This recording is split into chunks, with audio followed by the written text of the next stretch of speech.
the underlying current, when people write about you, Yeah. is who the is this guy? Yeah. I mean, you get that, right? Of course. Who the are you?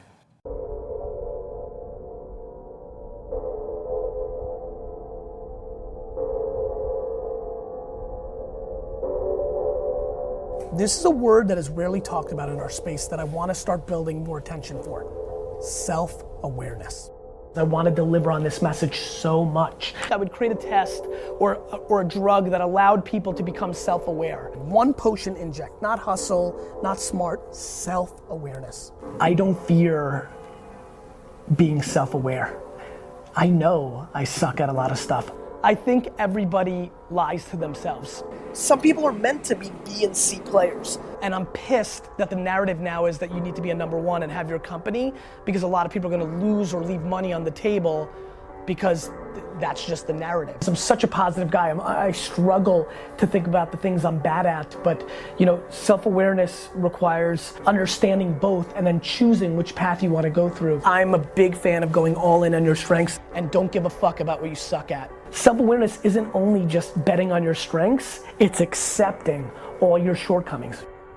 Let me tell you one thing, what works for me does not necessarily work for you. I think being at peace with yourself and your skill set is such an important part of this.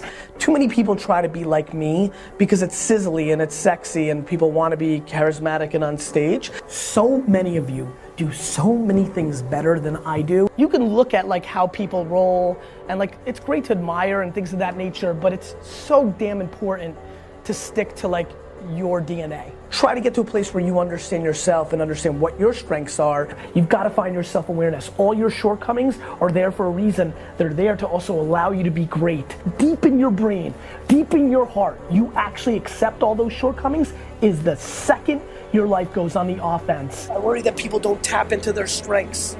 You have to audit who you actually are, because then you're not gonna bullshit yourself. You're gonna storytell yourself, you're gonna motivate yourself, but you're not gonna bullshit yourself. And once you believe that, either for yourself or someone else told you, go directly, all chips, all into that. We've all got something, and you just need to accept what's yours and go in on that. Then you've got a starting point to success. And so self-awareness at its finest is accepting your shortcomings and accentuating your strengths. Who the are you? I'm an entrepreneur.